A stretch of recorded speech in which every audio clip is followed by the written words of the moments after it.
a second COVID 2.0 surge and lockdowns in various countries. So what's on the horizon? Where does this leave the energy sector? And can it find its way out of the pandemic by the end of this year, if not sooner? Well, this plenary session, of course, focuses on Asia, and it's the start of our forum.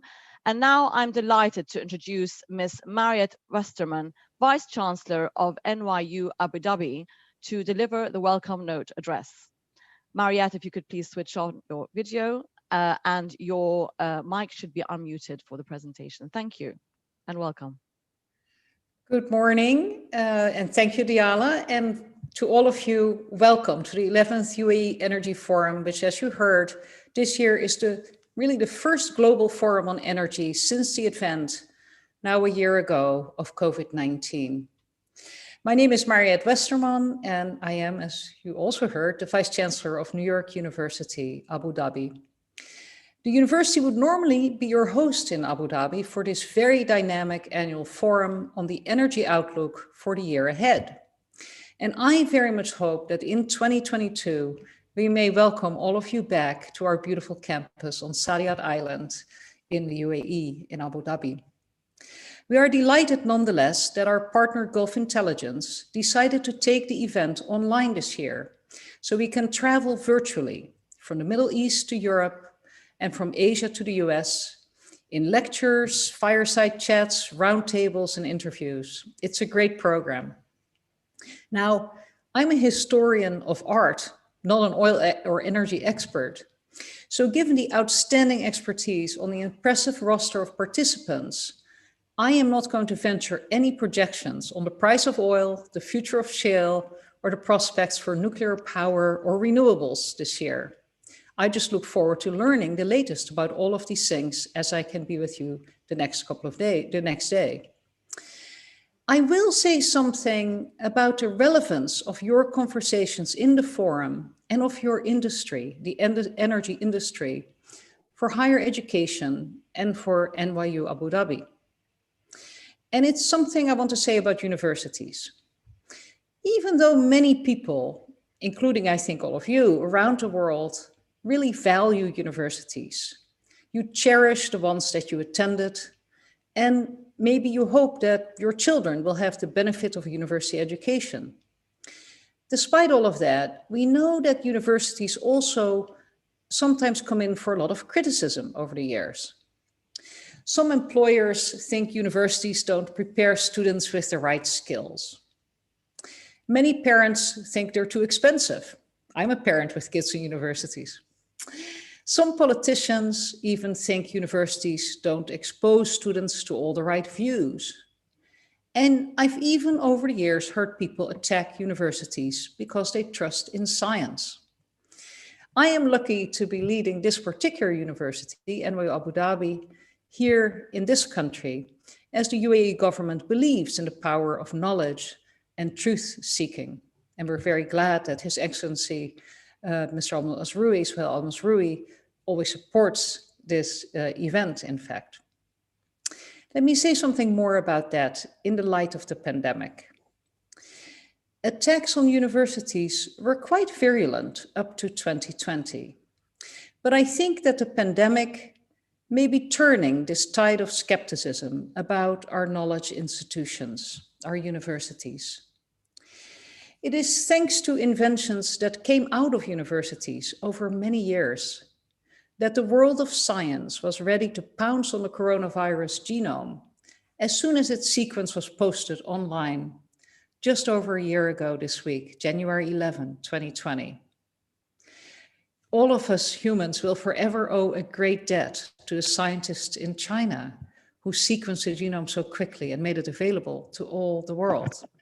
You all know the story. Within days of posting the genome, vaccine development research was kickstarted in China, in Europe, in the UK, and in the US. Around the world, scientists raced all year to publish new studies of different aspects of the pandemic at unprecedented speed. And importantly, they did so together in uncommonly open collaboration and academic exchange. And it really was extraordinary many of the typical protections of intellectual property and rights of first publication of results were relaxed or even set aside by scientists around the world for the sake of bringing us testing, medicines, and the vaccines that are now our real and only hope for getting on top of this great threat. And all of these scientists and scholars were educated in universities, and most of them are working in higher education today. The scientists who pioneered those technologies that now enable the Pfizer-BioNTech, the Moderna, the AstraZeneca vaccines, these scientists have been working for decades in their university labs on related questions, but different questions. They didn't know the coronavirus was coming, right? They were working on questions that helped them figure out what to do now, driven by curiosity about the secrets of life and the potential of applications yet to be discovered. The knowledge, the mental agility, the human capital that these scientists had developed was there when the world needed it. So I think that when we are on the other side of this pandemic, and that will hopefully come at some point in the next year, I don't think we are going to see the same aggressive distrust of science in universities that was quite worrisome just a few years ago. Now, we're here for the Energy Forum. How does my optimism about renewed interest and perhaps even trust in science connect to this forum? First, the new tests, the new medicines, and these new vaccines could be developed quickly thanks to long-standing partnerships between the academy and industry. By themselves, the universities could not have produced these tests or vaccine technologies at the high efficacy and speed and at the scale that was required. And the power of those collaborations was evident everywhere last year, where new partnerships were being forged, including at MU Abu Dhabi, where we worked very hard on things like testing and new ways of producing PPE quickly. But those kinds of collaborations are not limited to medicine. When our economies and societies enter the post-COVID world, and that time will come, we will need such partnerships more than ever. Because all of the problems that we were working on and worried about as a society, as a human community before COVID, those problems have not gone away. Along with the huge question that this forum obviously will address of building back a more equitable and sustainable economy and industry, one of the most pressing questions for the planet is how we ensure its habitability, how we sustain its environment. And at last year's forum, I was really encouraged to hear many discussions among all of you of how the energy industry, which the world needs, could also become a leader on climate. And here too, I think there is massive potential for partnerships between the academy and all of you. A final word on the outlook for 2021 and beyond, which I was asked to speak about. Just a quick word. If you asked our students here at MU Abu Dhabi today what they are most worried about 5 years from now, or even 1 year from now, it is not COVID. They know that there will be an end to that. What they're worried about is how they, the youth of the world, will cope with a warming planet, more devastating weather patterns, unreliable water supplies, and the growing displacement of animal, plant, and human life that come with these problems. They worry about how they will slow the deterioration of our environment and the economic and social dislocation that comes with those developments. Our students here at MU Abu Dhabi work with our professors to develop solutions to these big issues. They're very interested in them. And they want to practice and develop their knowledge in all areas of human enterprise, including the energy sector. Contrary to popular belief, again, they are not against the industry at all. They know we need it and they want to work with it, but they want it to be a sector that works to improve our shared human, and planetary future. I have worked for universities for 30 years now, and I can tell you that this generation we're teaching now is on fire, the best kind of fire that I've ever seen in students, because it comes from their minds and their hearts. Our students at NYU Abu Dhabi come from 120 countries. 120 countries in all of the continents we're visiting today with the forum. And they have seen and experienced all the world's problems in their different environments. But they are also seeing the power of ideas and the power of actions and the power of solidarity across borders that we've seen this year. They do not just want to do well for themselves. They want to do good and have a future. And so I am hopeful for that future. 2020 has shown us that when science, the academy, and industry come together, they can move mountains and change tides. And so NYU Abu Dhabi welcomes you, all of you in the energy industry, most heartily to this forum. We welcome you to consider also what you can do with universities such as ours, and with the incredible talents that we are preparing for the world. I hope you have a wonderful set of conversations and that you all enjoy the forum and will be back with us next year as well. Thank you very much, Mariette Westerman from NYU Abu Dhabi. Thank you very much for that optimism, and we'll hope to carry that through this year. And of course, some of the points you mentioned will be touched on in our various plenary sessions and roundtables and lectures throughout the day and across the world. So thank you very much for that. I'd like to ask you, please, if you could switch off your video now and unmute, and we are going to move on to our Aramco Trading CEO of the Year Awards session. We're delighted to have Aramco Trading as a forum partner, and in particular as the sponsor of the Aramco Trading New Silk Road CEO of the Year Awards 2020. The awards are now in their 4th year, and the accolades recognize individuals with an outstanding record of achievement and vision in advancing the interconnectivity of energy networks across the New Silk Road. There are 5 award categories in the segment, and these are for ports, refining, storage, trading, and shipping. And we look forward to seeing those 5 awards presented throughout the forum today.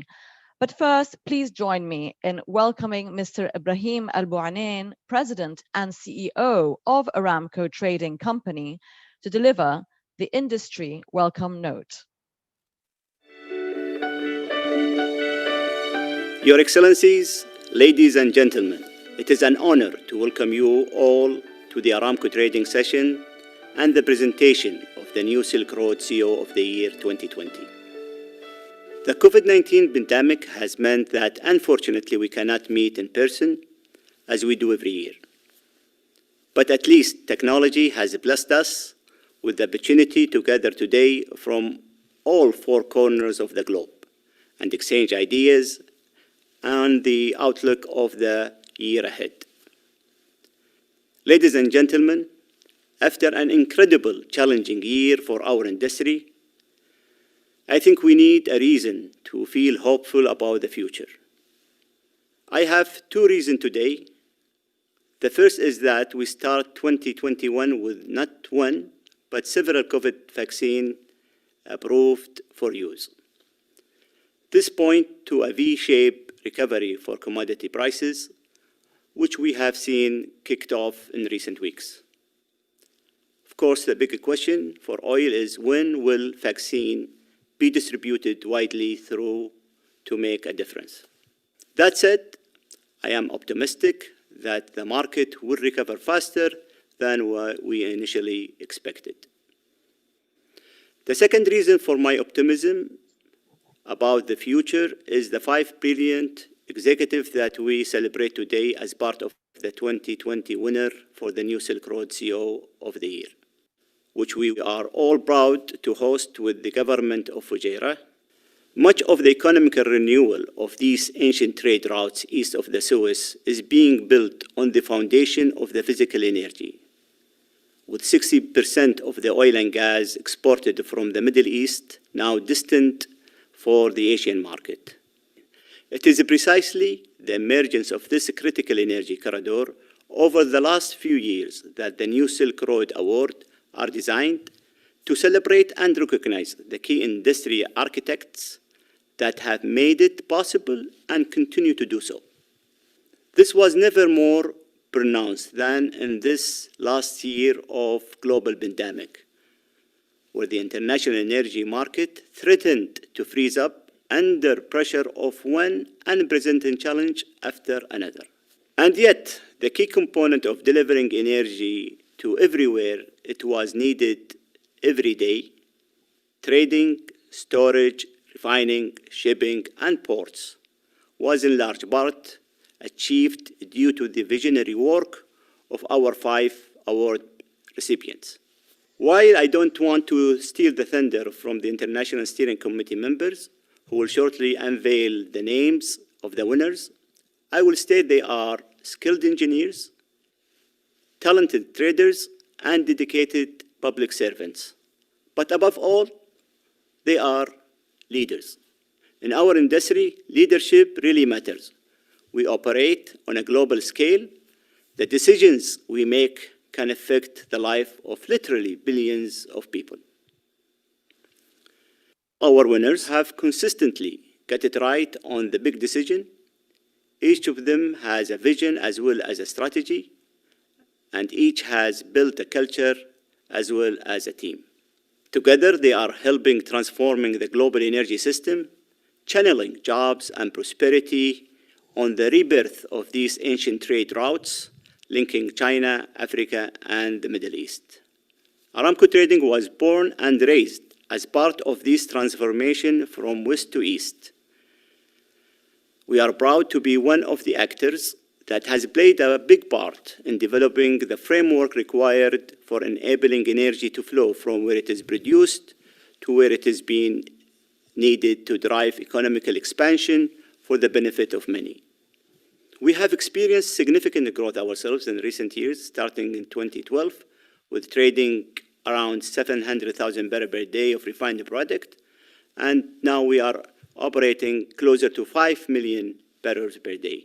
We have been engaged across the world for several years as our trading business expanded globally between Singapore, Tehran, Fujairah, London, and Houston. We trade across many different time zones. So I would like to conclude by congratulating all our winners who have certainly made their marks on these new Silk Roads. And now I would like to invite member of the 2020 Selection Committee to the virtual stage, my good friend Datuk Arif Mahmoud, Executive Vice President and CEO of Downstream at Petronas, to present the first Aramco Trading New Silk Road CEO of the Year. Thank you, and we hope to see you all again in person very soon. Thank you very much to Mr. Al-Buranin from Aramco Trading Company, the sponsor of the Aramco Trading Company New Silk Road CEO of the Year Awards. I would like Mr. Arif to please switch on his camera and his mic, please, for the first award presentation.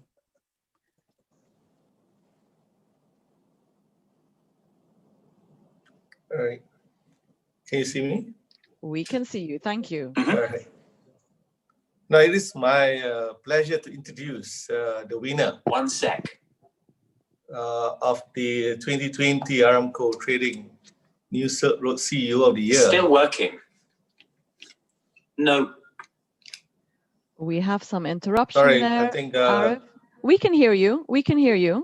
yeah, I think Siri is starting to respond. Aha, series. Oh, okay, please go ahead. All right. Start again. Then it's really my pleasure to actually introduce the winner of the 2020 Aramco Trading New Silk Road CEO of the Year in the category of refining, to Ibu Nike Widiawati, the President, Director, and Chief Executive Officer of PT Pertamina. You know, Ibu Nike, she became the President, Director, and CEO of Pertamina, the Indonesia state-owned energy company, in August 2018. Ibu Nike oversees an enterprise with more than $55 billion in annual revenue and some 32,000 employees around the world. In her 2 years at helm of the company, Ibu Nike has committed significant investment for the next 5 years in an ambitious vision to ensure availability, accessibility, affordability, acceptability, and sustainability of energy in Indonesia. To increase reserves, Pertamina had recently completed the seismic survey of an area stretching over 30,000 kilometers into the 3 basins. I think this is the longest survey ever conducted in Southeast Asia for the last 10 years. She has also boosted the evolution of the refining and petrochemical subsidiaries by targeting a daily refining capacity of 2 billion barrels per day and petrochemical capacity of 12 million tons per annum. Ibu Nike Widiawati has also recently been named as one of the 50 Fortune Most Powerful Women International 2020. With a strong courage and long-term vision, she's responsible in leading the transformation of Pertamina. Ibu Nike is also known to be an optimistic person that believes that all difficulties can be turned into opportunities in order to move forward towards a better future. All that remains for me is to say that Ibu Nike Widiawati is a very deserving recipient of this year's award in the refining category. Congratulations, Ibu Nike. Thank you very much, Mr. Mahmood, for that introduction and presentation. Unfortunately, Ms. Widiawati could not join us today, but Mr. Iman Rahman, Director of Strategy, Portfolio and New Ventures from Pertamina, will be accepting the award on her behalf. So, Mr. Rahman, if you could please switch on your video and your microphone. Welcome and congratulations. Thank you. And thank you, Mr. Mahmood. Bismillahirrahmanirrahim. Assalamualaikum warahmatullahi wabarakatuh.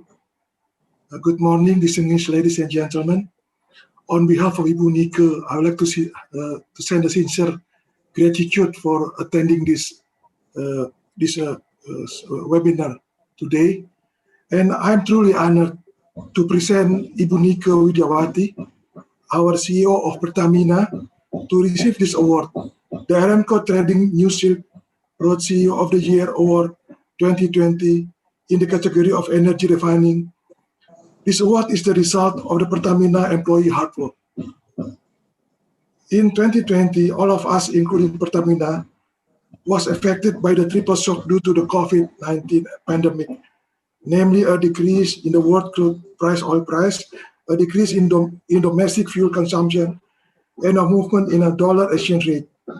But all business lines continue to move toward completing in 2020 target. It is our aspiration to become a global leading energy company in a market value of $100 billion. The Plenary that we have today, as well as development program, are our commitment to fulfill the task mandated by the government and also to focus on boosting the construction of petrochemical refineries. Pertamina is currently moving to implement the environmental, social, and government or ESG framework comprehensively by developing green refinery and addressing the use of new renewable energy. Thank you, Diala. Thank you very much, Mr. Rahman, and congratulations once more to Ms. Widiawati and to Pertamina. Thank you for joining us. Thank you. And please do continue to join us as a listener in on this forum. But I would like you now to switch off your video. Thank you very much, and unmute your microphone. Thank you very much. Mr. Arif, you can stay with us because you're going to be joining us on the next panel session, and I'm delighted to introduce that. I'd like to invite Sean Evers, who is the managing partner of Gulf Intelligence, who will be moderating the Aramco Trading International panel. And Sean, I'm going to now hand over to you if your video is on, and yes. Welcome. Thank you. Thank you very much, Diala, and congratulations to Ms. Widiawati. Unfortunately, she had to cancel this morning. And welcome to the stage our other panelists who are all members of the selection committee and other winners. So Arif, thank you. I'd like to also welcome to the stage Ms. Kwa Lei Hoon, Chief Executive of the Maritime and Port Authority of Singapore. to also turn on her camera and sound, and Mr. Roger Kim Piao, the Chairman and Managing Director of Rotary Group of Companies. Roger, welcome. And Mr. Mike Muller, President and CEO of Vitol Asia. If you would, please, gentlemen, also turn on your cameras and your microphones, and we can commence this panel discussion.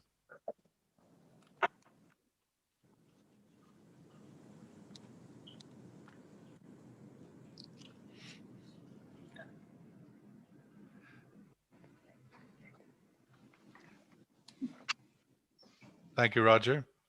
Hi, thank you. And Mike, is Mike joining us? I am with you, but it is telling Okay. me the host is going to enable the video. Okay, there you go. Perfect. Thank you. Thank you, Mike. And welcome to everybody to join this important session on this January 13th as we take an outlook for the year ahead, the outlook for Asia economic growth and energy demand in 2021. A fairly comprehensive headline, I acknowledge, but that's the nature of the beginning of every year, where we can take a moment to sort of have a very big picture, holistic view of where the direction of travel may be in these coming months. I want to kick off by inviting each of our speakers to sort of give their 2 minutes sort of State of the Union's sort of view on the topic. I'll commence by inviting Ms. Lehoun to start and to give us her thoughts on the outlook for Asia in the coming 12 months, please. Thank you, Sean, and thanks to Gulf Intelligence for inviting me to take part in this very distinguished panel. Now, on the topic of the outlook for global as well as Asian economic growth and energy demand, I would like to focus a little bit more on the economic side, because that's where I'm a bit more specialist, and I think Arif, Roger, and Mike probably has more insight into the energy demand. Now, on the global outlook, with COVID-19 last year, it took a hit in terms of economy. There is some hope that we can start to see signs of recovery with the development, distribution of vaccine. Hopefully, we see the gradual reopening of economies and businesses. So if you look at what some of the predictions by, say, for example, IMF, World Bank, OECD, they do forecast that the global economy could rebound by about 4 to 5% in 2021. Then I take a look at some of the forecasts, for example, for Asia. For Asia, I'm a bit cautiously optimistic about the outlook. IMF does expect the real GDP growth for Asia as a whole to hover around 7% in 2021. It will be the highest among all the regions. And in this case, what we read is that China is expected to continue to take the lead in terms of the recovery in the region and globally. Of course, this predictions and projections come with depending on the factors, right? We definitely it all will have to depend to see how whether we are indeed seeing a U-shaped curve in terms of recovery from COVID itself, whether countries are able to continue to contain the situation, and also the successful rollout of the vaccine on how it can help to contain the spread as well. So there are derailing factors. But overall, I think in terms of Asia economic growth, we are cautiously optimistic. Thank you, Ms. Lehoun, for your opening comments. Cautiously optimistic. Let's bring in Mr. Roger Piao of the Rotary Group. Roger, are you cautiously optimistic, or what is your outlook for the year ahead? We welcome your opening thoughts. Definitely, I'm very concerned about this year.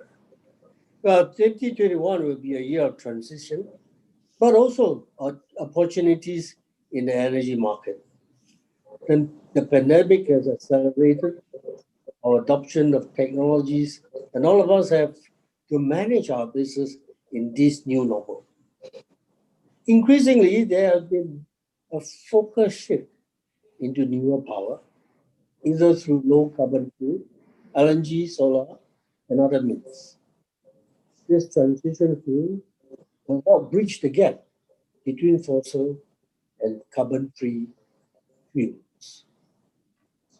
We see continued demand in pockets within South Asia, namely Myanmar and Vietnam, for transitional fuel.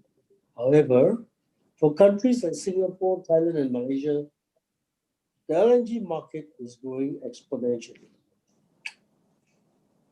In our efforts to reduce carbon emissions, Singapore is now one of the first countries in South Asia also to introduce a carbon tax.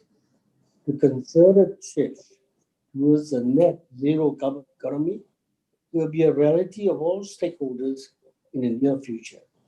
And this shift is happening throughout our own ecosystem. The construction we are adopting now, new technologies and processes to meet the demand of storage facilities, as I'm in the storage industry, for this new field. So new builds or change of use of existing terminals and tanks. The LNG sector is definitely encouraging, and we have increased LNG traffic in our region, posing opportunities for us to develop new storage facilities for LNG and our partners. Moving into 2021, as mentioned, will be a year of transformation in our industry, both in the larger energy landscape as well as within our organizations. Opportunities are abound for those who are willing to take hold and adapt to the new changes and demand. Thank you. Thank you, Roger. Welcome, Mike Muller, head of Vitol in Asia. Mike, welcome your outlook for the year ahead, please. Thank you, Sean. Yes, indeed. 2020 was an unprecedented year, full of superlatives, and not for the right reasons. As we know, demand loss in energy and in oil specifically was close to 9 million barrels a day, or 9% of global world oil demand. And it was so unevenly distributed. The impact was so uneven. For aviation fuel, it was more than 50%, as we know. But for certain petrochemicals and for shipping fuel, it was negligible. Asia obviously weathered the virus much better than the West, thanks to strong government intervention and compliance in society. But this has come at a great price, not just job losses, but consider the impact on shipping, refining, petrochemicals, and investment, in particular in upstream. It has certainly made a big dent in our industry in terms of investment. And just take one look at the share price of various protagonists in our market to tell you the rest of the story there.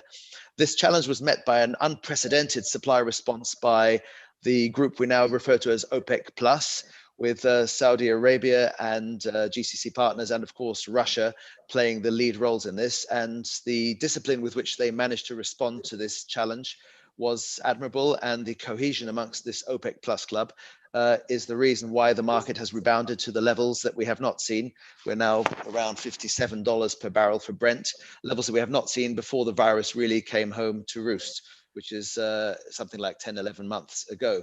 So we have amazing challenges ahead of us, because the world is now looking towards an exciting recovery in economic activity and hence energy demand of something like 2/3 of the losses that we suffered in 2020. And the world has never seen such a transition, and managing that without disruptions to supply and volatility will be very challenging. There's a very interesting overlay at the moment, because we have seen weather patterns globally, referred to as La Nina, which have given us very wet weather here in Singapore, as many of you will be aware, but more profoundly, very cold weather in the Northern Hemisphere. And this has manifested itself in unprecedented prices for power in markets like Japan, and hence unprecedented tightness in energy supplies such as LNG and coal. And these are all very unexpected phenomena, and I would not be surprised if 2021 holds more such surprises as we go through the demand rebound. Thank you, Sean.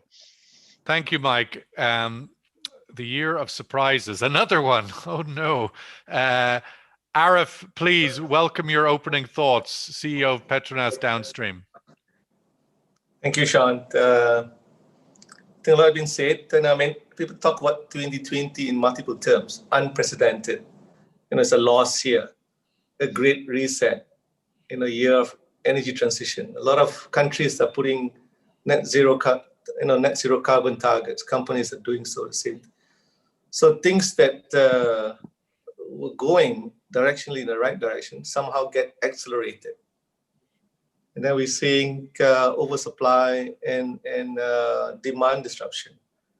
So, I mean, I think in the year 2020, somehow actually meant it's a good year, because then everybody would need tanks, right? Roger. So, well, they apparently were all full, so that must be. Yeah. So, and I guess the traders somehow had a great year for the year 2020. So, it's a mix here. But I guess given how the oil and gas business works, everybody needs to be in sync and complementary. Everybody got to survive this, because the whole value chain is key in order to actually get the products from the ground to be refined, get into a ship, to a tank, and finally to the end consumers.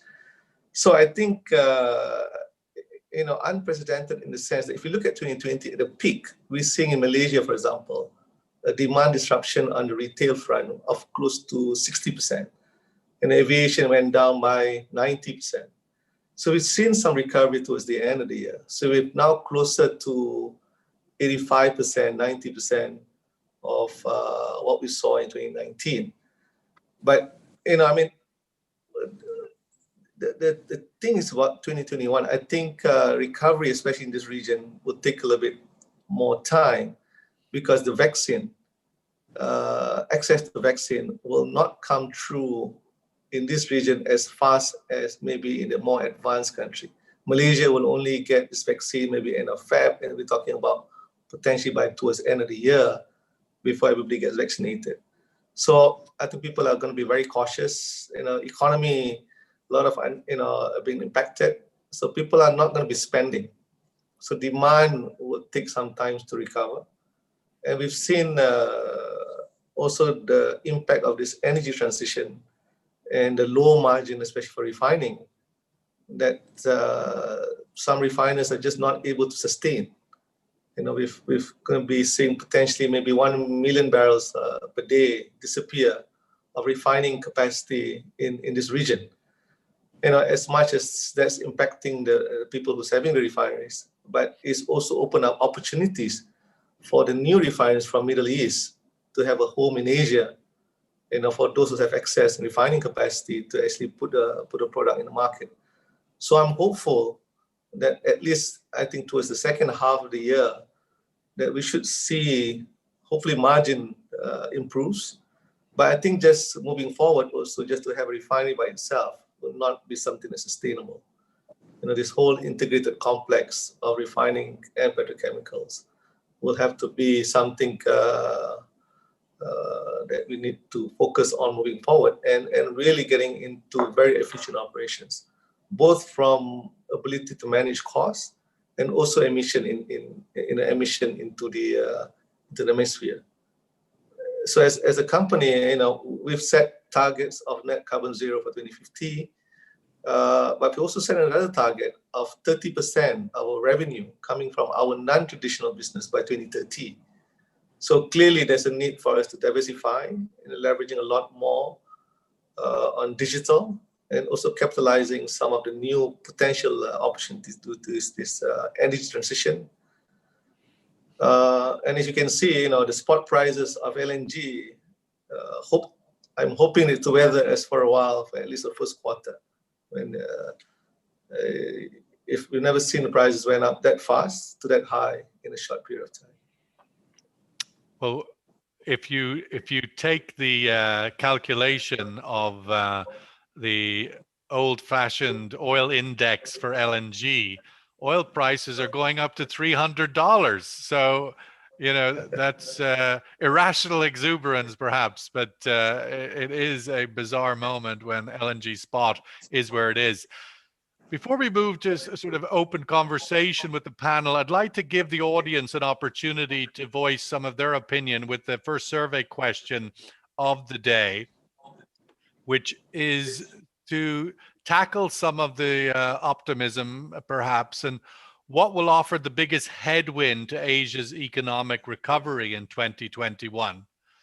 Now, there might be 20 other things that could be put on the list here, but we've just picked out 4. what will offer the biggest headwind to Asia's economic recovery in 2021? Slow vaccine rollout, which was mentioned by one or two of the speakers. Nobody mentioned the weak dollar, quite often seen as a positive rather than a negative. But of course, a lot of exporting out of Asia into the rest of the world, and a weak dollar will not support the purchasing of expensive Asian goods. High oil and gas prices, as we mentioned, record high LNG oil prices now today trading at $57 a barrel, which is great if you're in that side of the trade. And of course, geopolitics, which continues to be one of the wild cards that we're facing across the world every year, but perhaps at the moment it feels like it's getting a little bit accentuated. So please pick one of the four and vote. Give us your opinion of what could be the greatest headwind for the Asian economy's recovery this year, and submit your vote, and we'll get that survey result in a few minutes. Ms. Lehoun, I'd like to come back to you and to put a little bit of meat on the bone, if you like, as to what cautiously optimistic actually means, in the sense that, does it have a percentage point, and how does the cautiously optimistic get tempered by the fact that, you know, the two hands clapping, right? Asia depends on export markets to the West, trading with the West, and yet while Asia has recovered, the West continues to be in a difficult place. So I'm wondering if you might give us a little bit meat on your bone, what you mean by cautiously optimistic. Thanks, Sean. I would say, if I could quote Mike, right? 2020 has been a year of surprises. I think none of us in the panel would say we are very optimistic about 2021 because I think 2021 will still be like what Roger said, it's a year of transition, it's a year of transformation, and it will be a year where there's still a lot of unknown factors as how it would go. I cite last year, 2020. In fact, for the shipping industry, the biggest disruption for us was the transition to low sulfur fuel. And we were working so hard, and we thought that is the one factor that will determine whether shipping industry will do well or not. And we managed to pull it through, transition of the low sulfur fuel, and boom, March, April, this unseen virus, invisible virus came and disrupted all our plans. So my cautiously optimistic is, in the normal trajectory, if we are able to overcome the virus, then technically we are all optimistic. But the fact is that despite having a vaccine, it's still not the clear-cut solution, global solution for the whole world. There's the strain which is also mutating. There are also some unknown risks that we are not aware of. Therefore, how I would qualify as cautiously optimistic. Mike, just to pick up on that, kind of factors that could impact oil demand. You talked about surprises in your opening comment. Clearly, one of the big surprises last year might have been Chinese oil demand remained so strong. I'm wondering, what do you think could most influence oil demand growth in Asia this year, and your outlook for China on that point? The biggest single demand that needs to return is aviation fuel. People getting on planes, and that's why I just voted the vaccine button in your multiple choice question, because that is the really big one. And until there is a rollout, and until we have introduction of the inevitable, which is alongside your regular passport, you probably need a vaccination pass, this demand is not set to recover. And if you look at bookings for holidays in Europe, in the Americas, or in Asia, it's all flat on its back still, and this must change. And the rollout of the vaccine is inconceivably going to take until mid-year, and even then there will be great caution. Take Singapore's role as a hub for conventions and conferences and business travel. It's more of a transient port for tourism, although there's a lot of it, but conferences are one of the big lifebloods of Singapore. And we have this great event, the World Economic Forum, which we have been loaned by Davos, I guess, which will take place in mid-May. There's no doubt in my mind that's going to take place under great care, and it's already been put in the public domain by the government that visiting delegates will be kept under very close watch to ensure there's minimum touch points with the population, because there is a view that by May we will not be out of the woods yet. My great hope is that the big Singapore Oil and Gas Energy Conference, APEC, which takes place just before the Formula One race in late September, might be the first forum where we can convene again face to face, because by then it is likely that we'll have sufficient immunization or herd immunity, and a combination, of course, of people who've actually suffered and had the virus or who've been immunized. And that is my hope. But I do think it'll take until late Q3. Let's bring the survey question, if we have the result, just to bring it up. So the slow vaccine rollout by far potentially presents the biggest headwind for Asia economic recovery. Arif, your thoughts on that result, and in particular, I would welcome some insight on how, if we do have a difficult recovery in Asia, how will you accommodate all of the increased refining capacity that's coming into the market, particularly in China? Yeah, I mean, I voted also for the vaccine because I think the customer confidence, that it's safe to go out and go back to normal daily life. That's one. The other one is the ability for that to then spur the economy. Because if you look at what's happening today, the supply is not the issue. I mean, it's demand.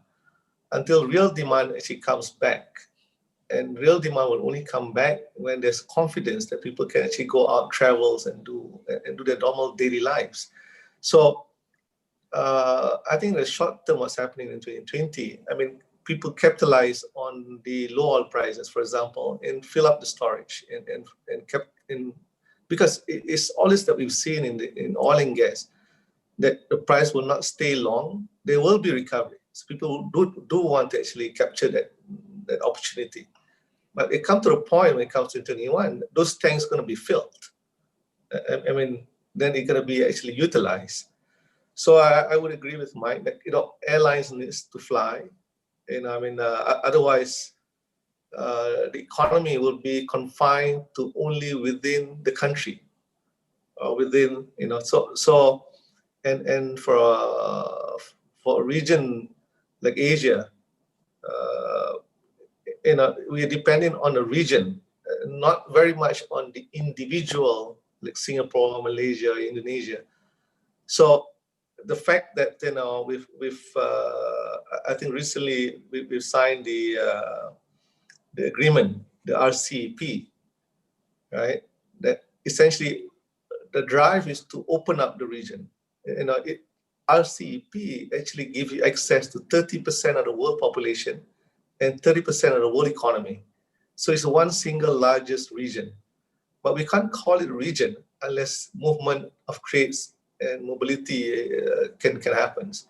So I think in that sense, I think the drive of balancing between life, what the government is trying to do against livelihood.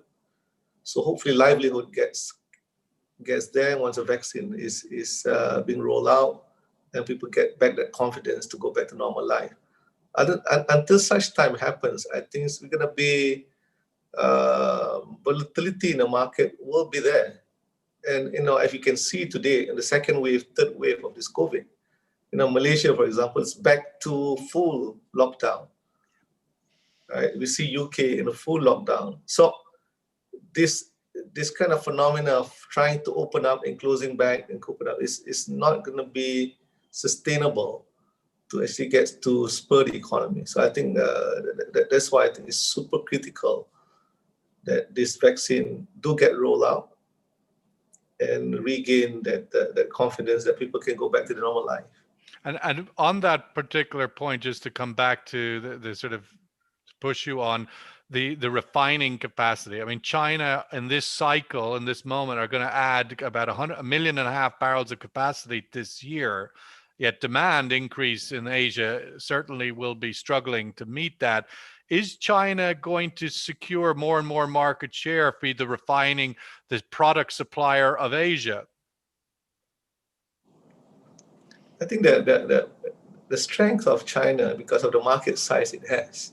So clearly, I mean, the refining capacity in China will probably have a slightly better advantage than, say, my new refineries coming up in Pengerang.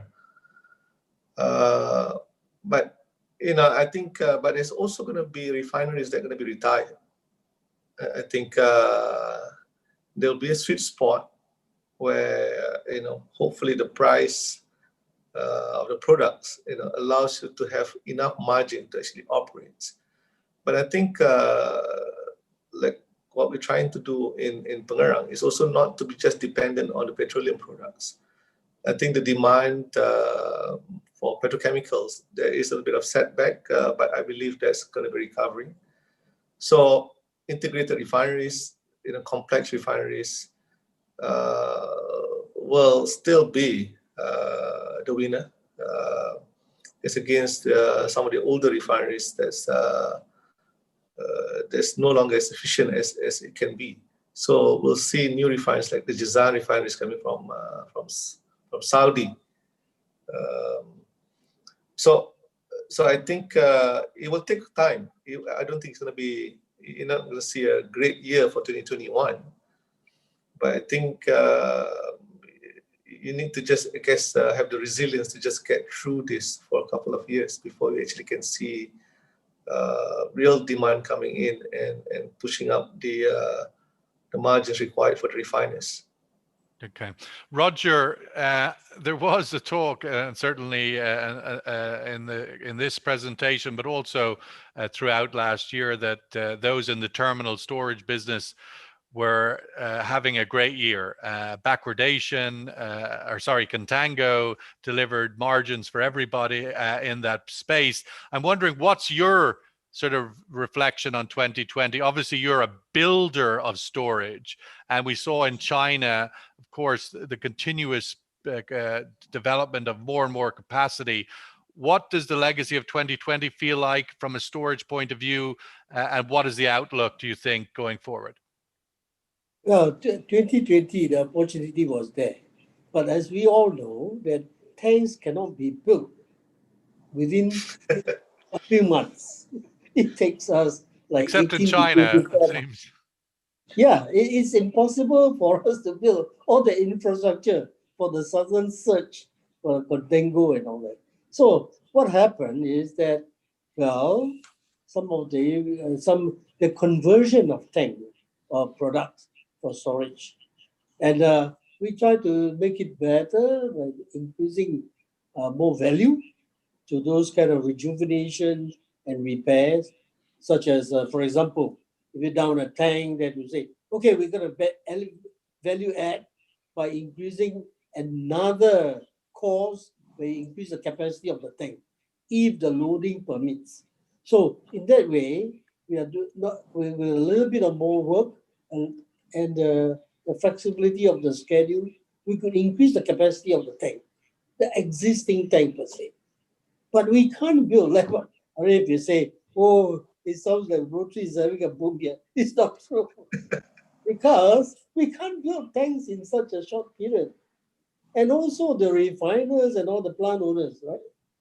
They are on a shoestring budget. They are cutting our prices like crazy. So it's not that lucrative anyway. Where does that impact from the point of view of coming out of 2020 into 21? I know in Singapore, there's obviously moving away from crude oil storage, very much products. Where does the trend go on that from your point of view, product storage, new tankage versus crude oil in Asia? Yeah, in Singapore, I've spoken about this, that there will be no more new tanks to be built because our Singapore government do not encourage any terminals anymore, unless those who are related specifically to any petrochemical complex. So no new tanks in Singapore, only the surrounding neighboring countries where we have new projects, places like Myanmar or Vietnam, there are new opportunities. But in Singapore, no more new tanks. So the conversion part of it, right? Instead of crude, they are converting to fuel, which is not so, fuel oil is not so derived from class 1 to class 3. So that is easier.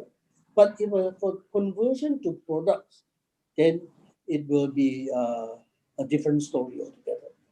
So lots of we have set up a department called TRR, Tank Rejuvenation and Repairs, because this is a little bit busy because there are a lot of repair works, and most of the tanks in Singapore, fortunately or unfortunately for some, are very old, 30 to 50 years, and they need to be rejuvenated.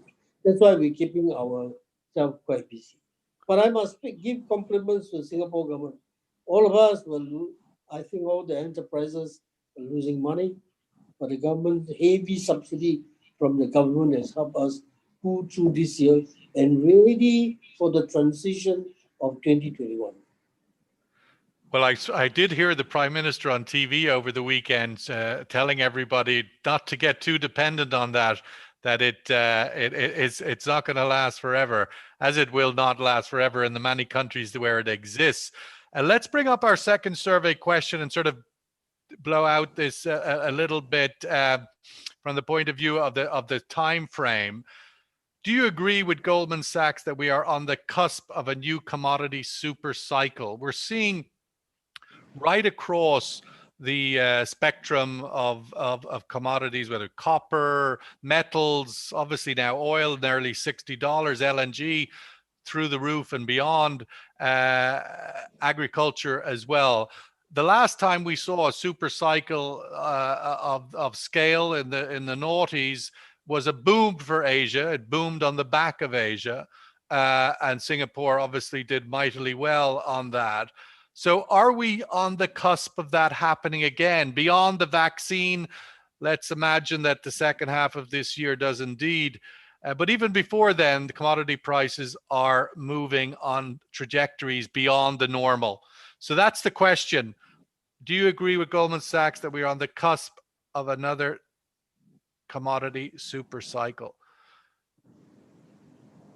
Lei Hoon, in Asia today, there is a lot of changes that were pre-existing before COVID and perhaps may, like other things, get accelerated. I'm wondering from a Singapore point of view, from the ports of Singapore, what you might identify falls into that category. We're seeing, for example, a lot of manufacturing move out of China into Vietnam, into Indonesia, perhaps into Bangladesh. I'm wondering how does that affect trade patterns? How does it affect Singapore? But what are the accelerated elements coming through COVID that are worth taking note of in 2021? Maybe I could share some perspective from the shipping side of the house, because when we were looking, because we hear quite a fair bit on the demand for the energy and the oil side. Actually, during this COVID, as ships carry 80% of the global trade, we did see a down cycle during second quarter of 2020. But when it comes to container shipping, if you ask any ship liners now, they're in the best of the year since 2005. The demand actually went up from the US and Europe market, and the Trans-Pacific route now is one of the most lucrative. The freight rate can go up to 3, 4, 5, and I heard recently could go up as high as 7 times the usual rate. That's the ship liner is willing to go. The super cycle's already with us, is it? On the shipping side, container side. When they're carrying something, right? They're carrying. Yes, they're carrying something. The rates is so high that they are willing to do a single trip to the US and come back with empty containers. So there is a shortage of containers now in the market for various reasons, because of the trade imbalance initially, and then the rebounds back after the lockdown of the situation, and also for the fact that I would say that in the market now, when it comes to the supply of containers and ships, it remains relatively constant. We don't see a huge surge in the supply of container that comes in. So that's on the container business. And we do expect that the business continues to remain relatively well until first quarter, second quarter next year. Now, tanker business, maybe because of what Roger is saying, that refineries and tanks takes time to build. So the tanker business was doing very well in the first half of the year when they were being used to store the extra oil that could not be be pumped into the tanks. I think it took a little bit of a slight downturn in the last quarter, and we're just waiting to see how it could affect the tankers moving forward. The bulk side is not as, of course, not as attractive as before. So in terms of optimism level, definitely on the container shipping side is booming. It's booming, and we expect it at least to last till first quarter of this year, if not second quarter. Yeah. On your question on what do we see as shifts? So you are right. There would be, in terms of the global supply chain, there will be relocation. There will be diversification of where you can get your products. Shipping routes are adjusting as well. So now we see Trans-Pacific route being very attractive. Intra-ASEAN, intra-regional routes don't pale behind. It's also growing. But what I would add here is actually similar to what's happening in the energy sector. Shipping is also in the transition phase. When it comes to both digitalization, how do you take this opportunity to synergize shipping with the global logistics and supply chain? It is largely an industry where it's quite, there are many different players, and it takes a lot to move the cargo from one place to another. So there is a lot of scope to digitalize the entire value chain.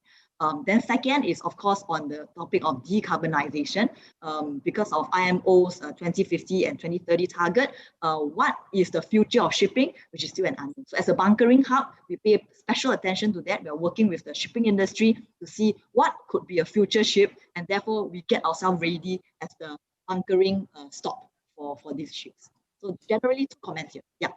Thank you, Leon. Mike, oil prices have obviously increased quite significantly after a period of last year where they were stuck at about $40. Brent now knocking on the door of 60. What is that outlook from the point of view of the impact on Asia? There's a significant elevated price. Is Asia, the consumers of Asia, able for that level? Obviously, the weak dollar helps. I'm wondering, what do you think is putting price there, and will this trajectory continue through 2021? That last sentence is asking me for a prediction, which is always very difficult, Sean. But well, just a trajectory without a prediction, nonetheless. There's no reason why the trajectory would stop, I suppose. The momentum is clearly up, and part of that super cycle question that you asked. And in the context of other commodities, oil is almost lagging a little.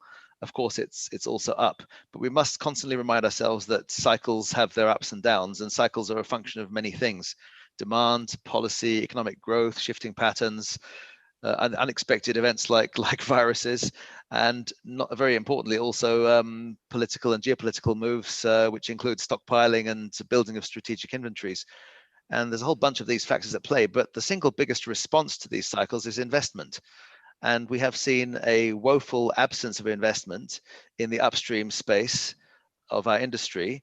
And it's important to remind ourselves that the underlying picture, if you don't invest in an oil or gas field, is that this field depletes, and you don't serve to invest in enhanced recovery mechanisms or infill drilling or steam lifts or whatever these technologies are to prolong the life of an oil field.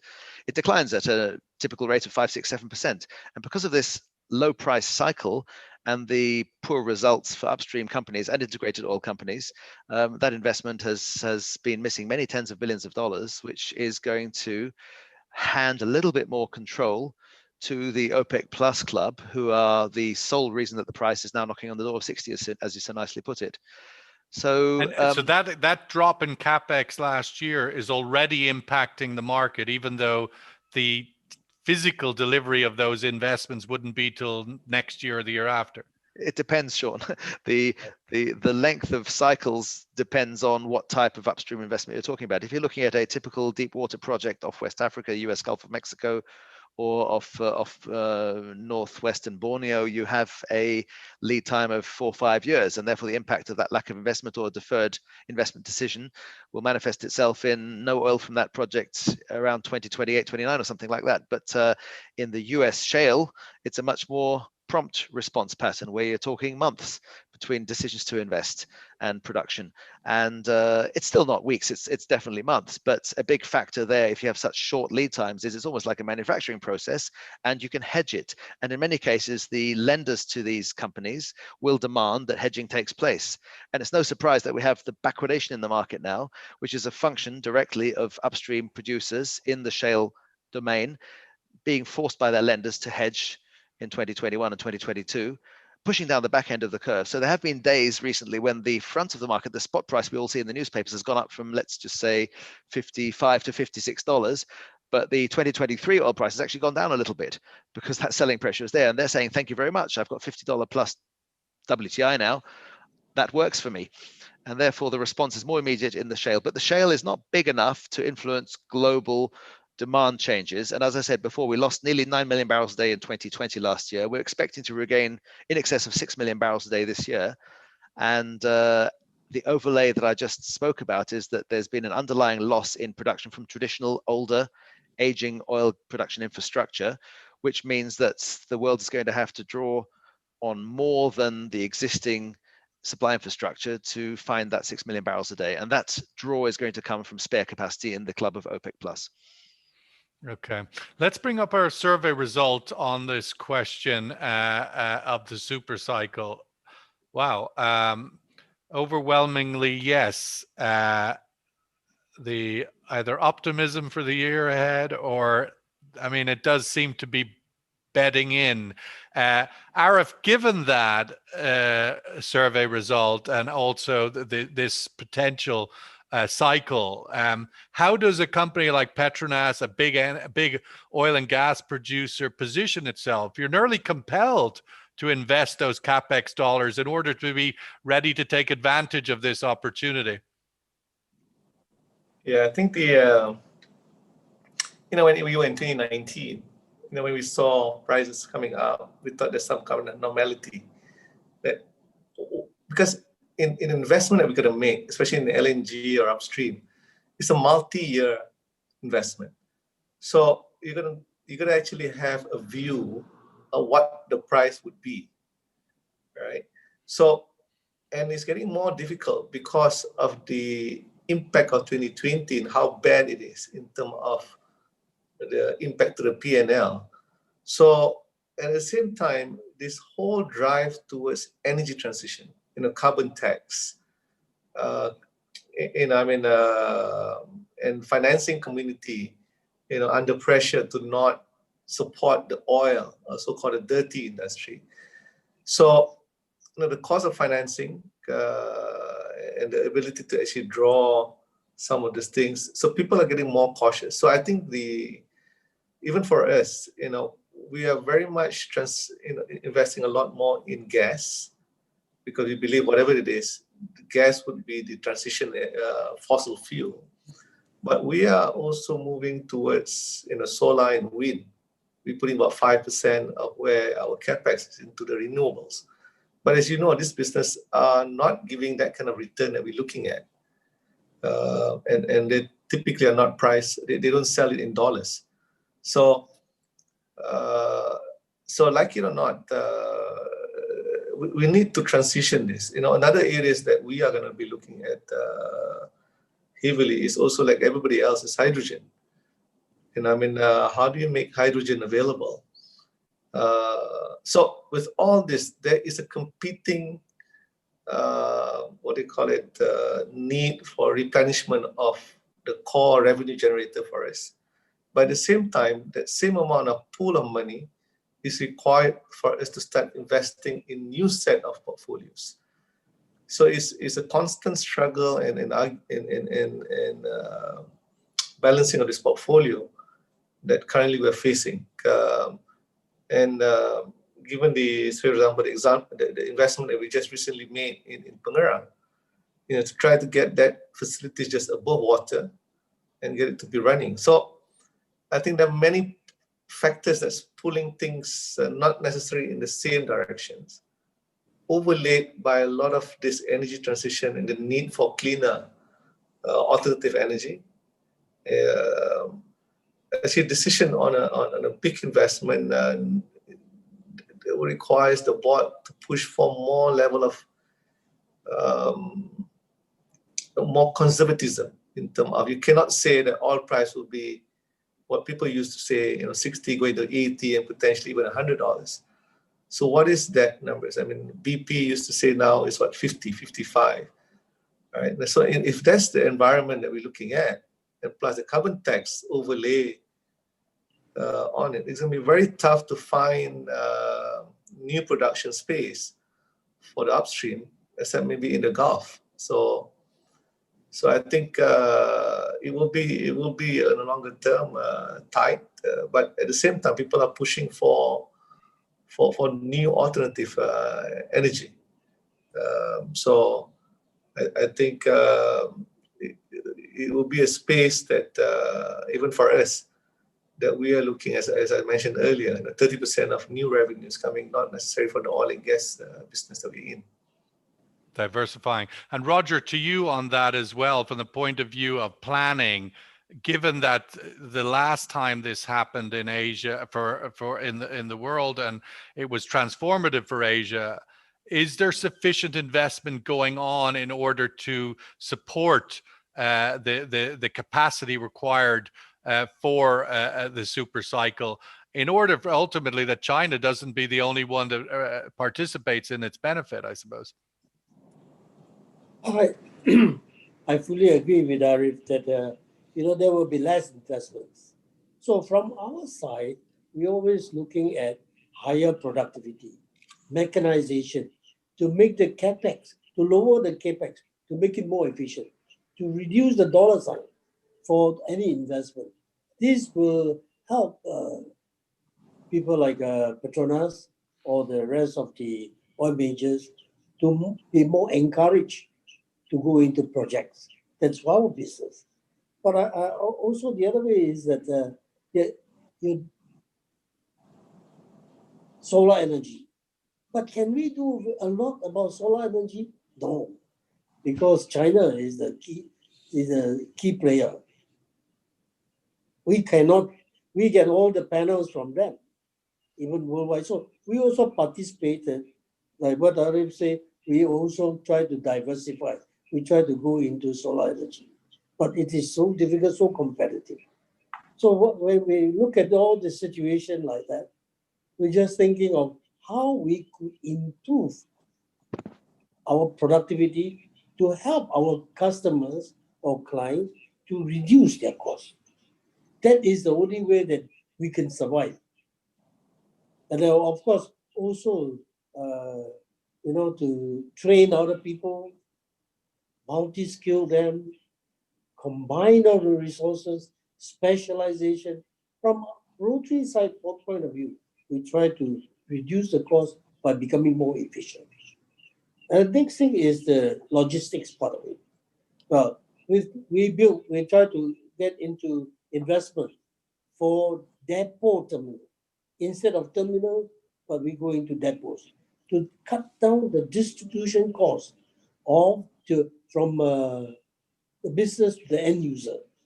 So these are areas that we're gonna look at it and a shift of paradigm.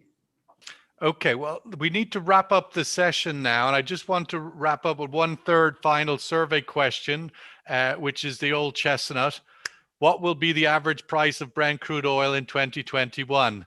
The question that Mike Muller never wants to answer, but inevitably we all have our own opinions on. But just from the point of view of what you think will be the average price of crude oil, at least what will be the closest for this year. Last year, we would have never put 70 into the choice box. So consider that progress. Average price in 2020, what will it be? Tough one between one or two choices, perhaps.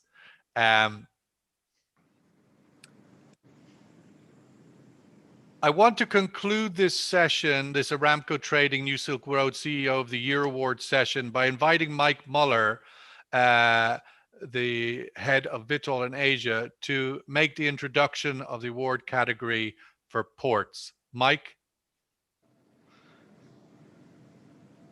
Thank you very much.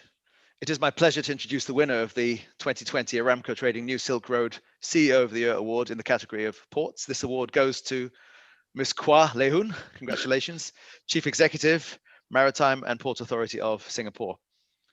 A few words. Ms. Kwa joined the MPA as CEO designate in November 2018 and took the reins effectively January 1st, 2019. So two full years now. Prior to this, she was chief editor of Channel News Asia, which many of you will recognize as Singapore's most accomplished and recognized TV business news channel and part of MediaCorp. Ms. Kwa brings to the job more than 12 years of service in the public sector, where she was instrumental in economic policy making and as well as environmental and social policies, which included negotiating the US-Singapore Free Trade Agreement, the UN Framework Convention on Climate Change, and being a member of the National Population Secretariat. These are just a few reasons why she was awarded the Public Administration Silver Medal back in 2017. Allow me to go back a little further in Ms. Kwa's academic grounding, as it's a wonderfully multinational trio of degrees. Lehun holds an MBA from IMD Business School in Switzerland. She earned a master's in economics from University of Pantheon-Sorbonne in Paris, of course, and a degree in psychology from the University of Southern Queensland, which must have been a very nice phase of her life. A few comments on the MPA in 2020. Under the capable leadership of Ms. Kwa, Singapore's MPA has managed challenges presented by COVID-19 both efficiently and importantly, safely. As you will know, Singapore is by far the world's busiest port. Despite the turndown in world trade, bunker fuel sales, as she mentioned earlier in Singapore, continue to surge beyond 2019 levels. We don't have the December data just yet, but at 45.5 million metric tons for the January to November 2020 period, that's up a whopping 6% on 2019. And we must remind ourselves, Singapore's bunker fuel consumption is about 1% of global oil demand. This is no small part attributable to the world-class standards introduced by Singapore's MPA to assure bunker fueling ship owners that the quality of fuel supplied is always going to be on spec. And the MPA is now inviting applications for 2 further licenses to supply LNG as a bunker fuel, evidence of a drive to be at the forefront of emissions reduction in the maritime sector. So while many other countries felt compelled to impose travel restrictions, Ms. Kwa, in her leadership role at the MPA, implemented well-considered, effective crew change procedures, thereby providing respite to crews and ship owners globally, and also helping contain COVID in a country which had effectively closed its airport to not just tourists and business people, as I said before, but also to foreign workers. In summary, Singapore struck what I think is the right balance to keep global shipping and goods going, keeping essential services such as marine attendances and bunkering running smoothly with great clarity of direction and no disruption to trade. For this, our industry owes Ms. Kwa and her organization a debt of gratitude. So let me conclude by saying congratulations, Ms. Kwa. You are a very deserving recipient of this year's award in the ports category. I do hope you will find space on your already very busy mantelpiece or award cabinet for the physical award Gulf Intelligence will be sending you. Many congratulations. Thank you very much, Mike. Thank you for the very, very kind words to myself and also to the MPA. Really thank you to the Gulf Intelligence for presenting me with this Aramco Trading New Silk Road CEO of the Year Award 2020. It's really an honor to be receiving this award. I'm told I have to show the award on screen. You have it. Great. It's sent by ship, I think. Second, I think I would like to really attribute this award to the team in the Maritime and Port Authority of Singapore. Many of us are working tirelessly behind the scene to try to keep the port going. And of course, our tripartite partners in both the industry and the unions to keep the port going. And during this period, what we realized is that there was a lot of collaboration that we have with a lot of international partners as well, whether it's the IMO, International Maritime Organization, with the unions, ITF, IMAC, etc. And we are able to come together to come up with a solution and to work through the processes, for example, in crew change with them. So third, I would just like to reiterate Singapore's commitment to keep our port open to seaborne trade during this current pandemic and keep the global supply chain going. We will also try to seize this opportunity, as what Mike mentioned, to reinvent and transform ourselves, especially in the areas of digitalization, decarbonization. LNG is definitely the way to go for us, at least in the transition in the next few years. And we're going to try to develop Singapore into an LNG hub. On the shipping side, we want to attract ships who are going to be fueled with LNG in our port. And we'll continue to work with international partners to position the maritime industry forward and be even more resilient than now. So once again, thank you so much for to the Gulf for Intelligence for this award. Together with my team in MPA, we'll continue to work with our friends and partners. We have gone through very difficult times in 2020, and I'm sure many of us wish to see really good years of recovery in 2021 and beyond. Thank you very much. Well, thank you and congratulations, Lei Hoon. As Mike says, much deserved. Singapore Port is the envy of the world, and I know Dubai and the region here aspires to meet the standards that you've set for the industry. Let me just wrap up by giving the results of the survey question on where will the price of oil be in the coming year. Close to $60, not too many of us banging up to 70, and 50 still claiming a place at the table. Thank you, Arif, thank you, Roger, thank you, Mike, and Ms. Lei Hoon, thank you very much for your participation and engagement in this first virtual UAE Energy Forum. We will now wrap up this Asia plenary and move to our 3 round tables, which will commence at the bottom of the hour in 10 minutes. So please do join us, those respective, make your choice one of the 3 round tables. All the best and thank you very much.